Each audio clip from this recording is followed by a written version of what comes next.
Alors celui-là, il est un peu atypique puisque justement, il ne se passe pas en terre catalane parce que mon papa est breton. Et un produit d'importation, je dirais, arrivé jeune homme en terre catalane pour des raisons de santé. Et dont ma famille paternelle me protestait vigoureusement en disant qu'il n'y en avait que pour les Catalans, c'était pas normal. Donc j'ai écrit un livre sur la région de Châteaubriand, donc en Loire-Atlantique, le pays de la Mai. C'est pour ça que ça s'appelle Les ombres du pays de la Mai. Et en fait, c'est parti d'une histoire vraie. J'étais journaliste à Europe 1 et un des réalisateurs est arrivé un lundi en me disant « Hélène, tu devineras jamais ce qui nous est arrivé ce week-end ». Je suis allée dans ma famille, lui il était du côté de l'Orient, mais peu importe, préparer l'enterrement d'une grande-tante. Toute la famille devait arriver pour le samedi pour les obsèques. On a ouvert le caveau. Il y avait normalement sa place qui restait. Et en fait, le caveau était plein. Il y avait un mort en trop.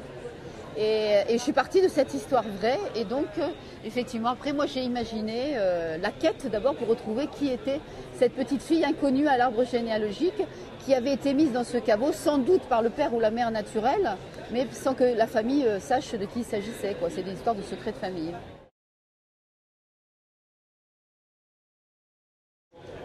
Ben, les secrets de famille, c'est terrible parce qu'en général, on prend la décision de se taire sur telle ou telle chose pour préserver, mais dans un sentiment d'urgence. On ne va pas le dire, ou alors on va dire ça à la place de ça. Je ne sais pas, imaginons par exemple des enfants une dame qui attend des jumeaux, un des enfants meurt encore in utero.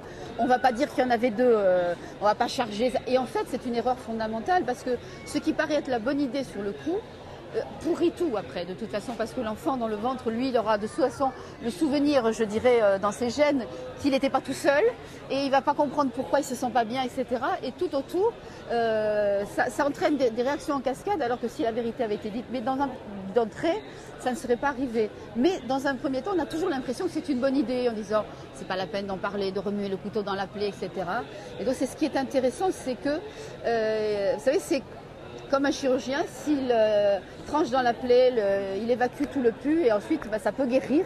Si au contraire il met des cataplasmes dessus, etc., ça finira très mal. Voilà.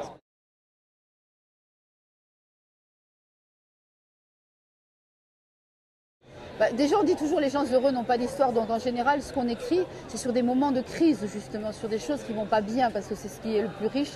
Et en plus de ça, les personnes, je parle des vrais, pas seulement des personnages de romans, ne se révèlent que dans ces moments de crise. Je veux dire, quand tout va bien, on ne peut pas savoir ce que vaut quelqu'un. Même soi-même, on ne sait pas ce qu'on vaut. C'est face à ce genre de choses qu'on se révèle, et c'est ce qui se passe dans les livres. C'est juste le reflet de ce qui se passe ailleurs, sauf qu'il y a la distance du livre. Donc le lecteur, il va le lire, il vit peut-être quelque chose, pas forcément semblable, mais qui a des relations, qui a un lien. Et en le voyant, ça va l'éclairer en quelque sorte. Il va se reconnaître dedans. Oui, je suis en train de travailler alors sur Collioure, qui est peut-être je ne sais pas si c'est un nom qui dit à tout le monde, c'est un port de pêche de la Côte Vermeille, donc la côte catalane, très prisé des peintres, Matisse, Derain, Picasso, tout le monde est passé par Collioure. Mais justement, je n'avais pas envie de parler des peintres. En fait, je fais Collioure dans les années 60, parce qu'il y a eu un véritable séisme économique que tout le monde a oublié, qui est qu'à la fin de la guerre d'Algérie, les pêcheurs de l'Oranais notamment, eux, ils ont quitté l'Algérie avec leurs bateaux. Ils ont mis les familles, les bagages, les meubles dans leur bateau de pêche. Ils sont arrivés avec leur instrument de travail. Et ils ont carrément tué la pêche locale parce qu'ils sont arrivés avec des très gros bateaux. Et donc, ça a été fini, la pêche au lamparo, la pêche à l'anchois, terminée. C'est eux qui ont tout pris et ils se sont déplacés, ils sont allés dans un autre port. Et j'avais envie de parler de ça et c'est sur une intrigue policière. C'est-à-dire il y a des morts cette fois-ci. J'aime bien changer de temps en temps.